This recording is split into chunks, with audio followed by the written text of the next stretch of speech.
तो आज मैं आपको एक अनोखी रहस्यमय कहानी सुनाऊंगा। अगर आप चैनल पर नए हैं तो अभी सब्सक्राइब कर ले तथा कहानी पूरा देखें। अंत में एक अनोखा रहस्य छुपा है। धन्यवाद। तो सुनिए। प्राचीन मथुरा के पास एक गांव में धर्मनिष्ठ नामक एक अत्यंत धर्मी और नियमों का पालन करने वाला ब्राह्मण रहता था। धर्मनिष्ठ की सबसे बड़ी विशेषता ये थी कि वह दूसरों से अत्यधिक उच्च नैतिकता की अपेक्षा करता था, जबकि स्वयं अपने लिए वह अक्सर छोटे मोटे नियमों को अनदेखा कर देता था। वह अपनी आंतरिक शुद्धि से अधिक अपनी बाहरी प्रतिष्ठा की चिंता करता था। धर्मनिष्ठ हर सुबह यमुना नदी में स्नान करता, शुद्ध वस्त्र पहनता और घंटों तक पूजा करता था, ताकि नगर के लोग उसकी पवित्रता को देख सकें। उसी गांव में भीमा नामक एक किसान रहता था। भीमा धार्मिक अनुष्ठानों में कमजोर था, न ही वह संस्कृत जानता था, पर वह अपने श्रम और ईमानदारी के लिए प्रसिद्ध था। धर्मनिष्ठ उसे तुच्छ समझता था, क्योंकि भीमा अपनी पूजा पद्धति में नियमों का पालन नहीं करता था। एक बार धर्मनिष्ठ ने एक स्वप्न देखा। स्वप्न में उसे भगवान विष्णु के दर्शन हुए। भगवान ने धर्मनिष्ठ से कहा, वत्स, तुम्हारी भक्ति सराहनीय है, पर मैं तुम्हारी निष्ठा की अंतिम परीक्षा लेना चाहता हूँ। भगवान विष्णु ने धर्मनिष्ठ को एक सोने का ताबीज दिया और कहा, इस ताबीज को लो, ये तुम्हें अत्यधिक शक्ति प्रदान करेगा, पर एक शर्त है, तुम्हें इस शर्त का पालन करना होगा। जब भी तुम किसी ऐसे व्यक्ति को देखो जो झूठ बोल रहा हो या बेईमानी कर रहा हो, तुम्हें तुरंत उसकी आलोचना करनी होगी और उसे दंड देना होगा। यदि तुम इस शर्त का पालन करोगे तो ये ताबीज तुम्हें वैकुंठ का द्वार दिखाएगा। धर्मनिष्ठ बहुत प्रसन्न हुआ। उसने सोचा, ये तो बहुत आसान है, मैं वैसे भी यही करता हूँ, गलत लोगों को उजागर करना। अगले दिन धर्मनिष्ठ ने ताबीज पहना।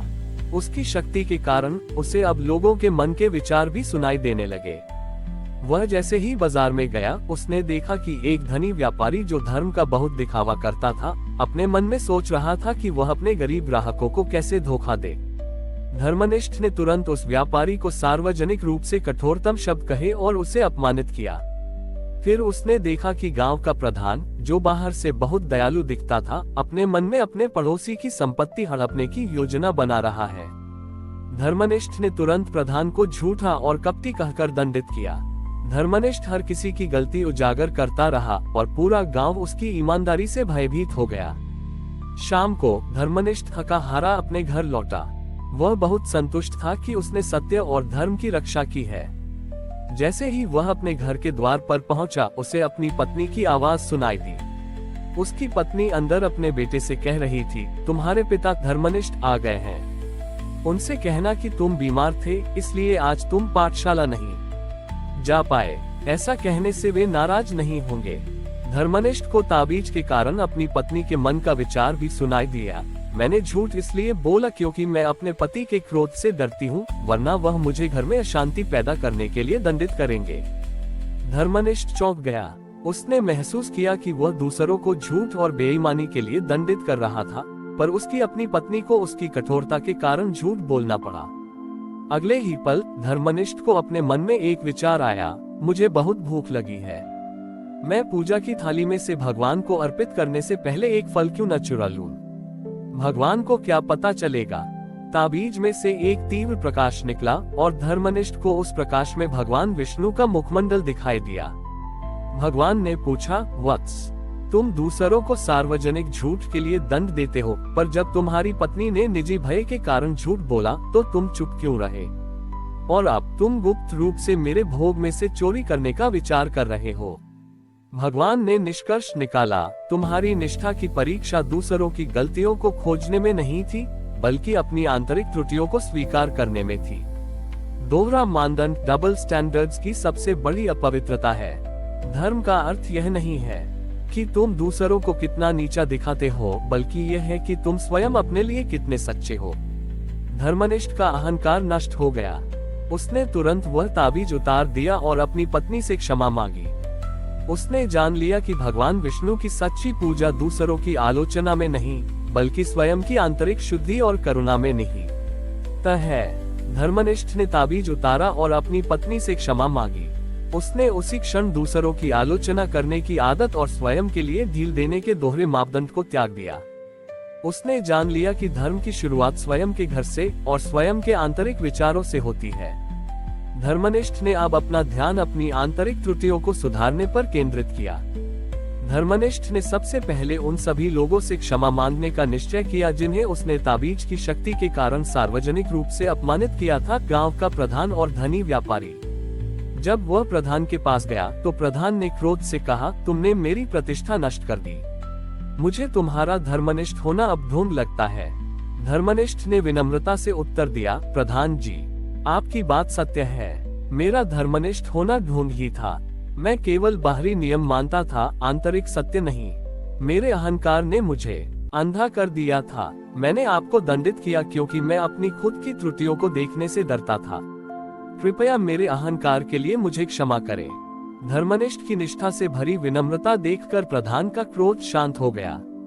उसे लगा कि अब यह व्यक्ति वास्तव में बदल चुका है।